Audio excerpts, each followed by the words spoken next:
Il y a quelques années, j'ai compris quelque chose, c'est qu'au final, tout ce qu'on veut, c'est vivre certaines émotions. Peu importe ce qu'on veut, que ce soit financièrement, être en couple ou quoi que ce soit, au fond, si on creuse bien, sous chacune de ces choses-là, il y a une quête émotionnelle. La quête de peut-être se sentir rempli, la quête de se sentir aimé, la quête de se sentir accompli. Mais tout ça sont des états émotionnels qu'on cherche. Et au final, notre vie est une quête émotionnelle. Ce qui veut dire que peut-être que la chose la plus importante, si on veut obtenir ce qu'on veut profondément dans la vie, c'est de savoir maîtriser ses émotions. Et c'est une question qu'on me pose souvent. Comment est-ce qu'on gère nos émotions? Comment est-ce qu'on maîtrise nos émotions? Et ce que tu vas voir dans cette vidéo va t'aider là-dessus et va probablement te donner une perspective que tu n'as jamais vue nulle part ailleurs, puisqu'il m'a fallu des années dans le développement personnel avant de découvrir cette perspective qui m'a été transmise par un mentor qui s'appelle John Demartini et qui a complètement transformé ma manière de voir les émotions, de gérer mes émotions, de maîtriser mes émotions et de me servir de mes émotions pour créer la vie que je veux vraiment.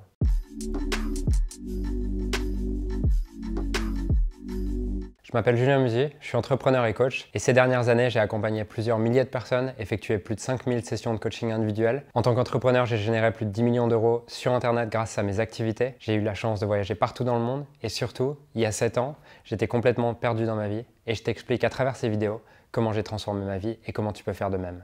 La première chose à comprendre, c'est que chaque émotion est la conséquence d'une perception. Il n'existe pas d'émotion sans perception au préalable. Dès lors que tu vas percevoir comme un gain dans ta vie, tu vas avoir tendance à vivre une émotion positive. Dès lors que tu vas percevoir une perte dans ta vie, tu vas avoir la sensation de vivre une émotion négative. Je dis bien négative et positive avec des guillemets, puisque aucune émotion n'est fondamentalement positive ou négative, elle est juste agréable ou désagréable, confortable ou inconfortable, en fonction de la perception associée. Et chaque émotion va être un feedback pour te laisser savoir qu'il manque quelque chose dans ta perception. Puisque rien ne se perd, rien ne se crée, tout se transforme. Ce qui veut dire que dès lors que tu perçois que tu gagnes quelque chose, c'est juste que tu es inconscient de ce que tu es en train de perdre. Et dès lors que tu perçois que tu perds quelque chose, c'est que tu es inconscient de ce que tu es en train de gagner. Ce qui veut dire qu'en fonction de tes perceptions, tu peux maîtriser absolument toutes les émotions que tu veux vivre. Et pour maîtriser ces émotions, il est important de comprendre ce que chaque émotion signifie. Et on va voir ça ensemble, prendre quoi noter parce que ça va aller vite. La culpabilité est la perception que ce que je viens de faire ou d'être ou de ne pas faire a créé plus de mal que de bien pour quelqu'un d'autre, plus de perte que de gain pour quelqu'un d'autre, plus de négatif que de positif pour quelqu'un d'autre. La honte, c'est la même chose, mais en rapport à moi. C'est-à-dire que la honte est la perception que ce que je viens de faire a créé plus de mal que de bien pour moi-même, que j'ai perdu quelque chose à cause de quelque chose que j'ai fait, que j'ai créé plus de douleur que de plaisir pour moi-même à cause d'une de mes actions. La tristesse, c'est la perception que je viens de perdre quelque chose et j'ai plus perdu que gagné, que ce que j'ai perdu crée plus de douleur que de plaisir que ce que j'ai gagné. La colère, c'est la perception que je viens de perdre quelque chose et que j'aurais pu faire autrement. La frustration, c'est la même chose mais avec une sensation de « putain, en plus j'étais pas loin ». La déception, c'est l'attente qu'un événement se soit passé mais qui en fait ne s'est pas passé comme je l'attendais et c'est la perception que si l'événement s'était passé comme je l'attendais, ça aurait créé plus de bénéfices que d'inconvénients. Et on pourrait prendre chacune des émotions et voir quelle est la perception qui est liée à cette émotion, puisqu'il n'existe aucune émotion qui ne soit pas la conséquence d'une perception. Certaines perceptions sont automatiques, c'est-à-dire qu'elles ne passent même pas par le filtre de ton conscient, mais il est possible pour autant de transformer chacune de tes émotions en transformant chacune de tes perceptions. Et si tu veux réussir à transformer chacune de tes émotions, il va falloir te poser les questions suivantes, puisque chaque question que tu te poses détermine ce que tu vas regarder. Une perception, c'est « qu'est-ce que je vois ?» Et une question, c'est ce qui va permettre de diriger mon attention vers un autre endroit de l'image, un autre endroit du film. Par exemple, là, tu es sûrement en train de regarder cette vidéo et tu es sûrement concentré sur ma voix, sur mon visage, sur ces différentes choses et peut-être que tu fais autre chose en même temps. Pour autant, si là, je m'arrête et je te demande qu'est-ce qui se passe sous ton pied gauche?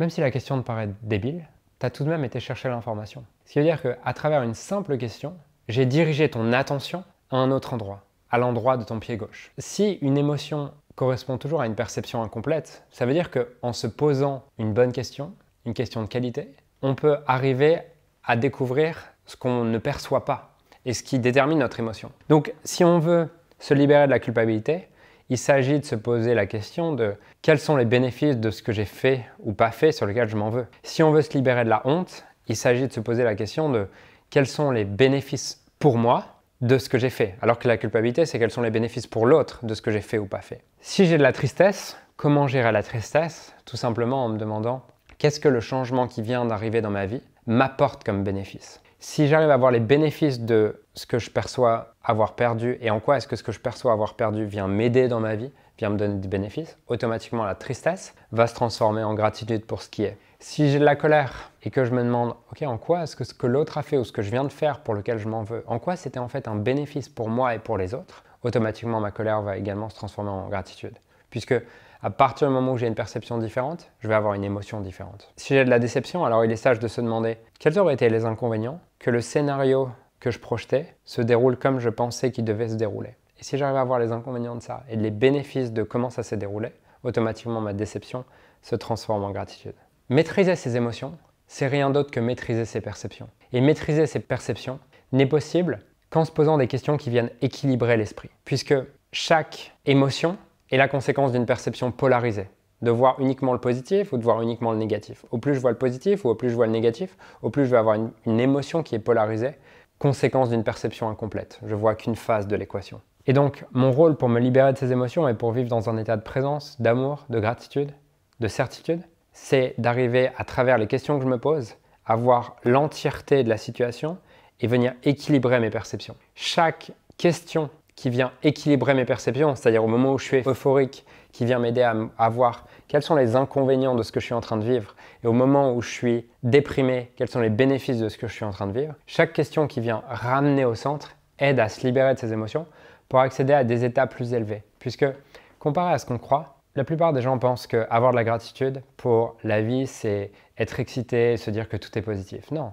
Avoir de la gratitude, au contraire, c'est lorsqu'on accède à la synthèse et la synchronicité des opposés complémentaires. Autrement dit, lorsqu'on arrive à voir le positif et le négatif au même degré. Quand on arrive à voir le positif et le négatif au même degré dans une situation, c'est là où on peut apprécier l'entièreté de la situation et voir en quoi est-ce que ce qui nous arrive nous aide à grandir. Puisque pour grandir, on a besoin du soutien et du challenge, du plaisir et de la douleur, du confort et de l'inconfort. Et on a besoin de toutes ces polarités opposées pour arriver à grandir. Si on n'a que du soutien, si on n'a que de la facilité, on reste dépendant de toutes ces choses-là et on grandit jamais et on se réalise jamais. Et donc, maîtriser ses émotions, c'est cesser de vivre dans un monde où les choses devraient être que faciles. Et c'est arriver à constamment mettre de l'attention sur qu'est-ce que je perçois et quelles questions est-ce que j'ai besoin de me poser pour accéder à une perception complète, équilibrer mon esprit et revenir dans un état de présence, d'amour et de gratitude. Si tu prends l'habitude d'avoir cette discipline d'esprit, de constamment ramener ton esprit au centre et apprendre à apprécier. Et quand je dis apprécier, c'est pas vivre dans un monde que positif, c'est apprécier la douleur et le plaisir, apprécier la facilité et la difficulté et apprécier les opposés complémentaires. Si tu prends cette discipline, je te garantis que tu seras capable de voir la lumière dans l'ombre, l'ordre dans le chaos et tu seras capable d'apprécier la vie à un tout autre niveau. Si tu veux aller plus loin pour transformer ta vie, peu importe le domaine, je t'ai préparé une série de 5 vidéos dans lesquelles je t'explique comment te libérer de tous tes blocages, même les plus profonds. Et cette série de 5 vidéos, elle est offerte pendant un temps limité et elle a déjà aidé des milliers de personnes à se libérer de leurs plus gros blocages, sortir de la procrastination, sortir de l'autosabotage, sortir des relations toxiques. Et je t'invite à t'y inscrire dès maintenant pendant que c'est encore disponible. Clique sur le lien ci-dessous pour t'inscrire dès maintenant.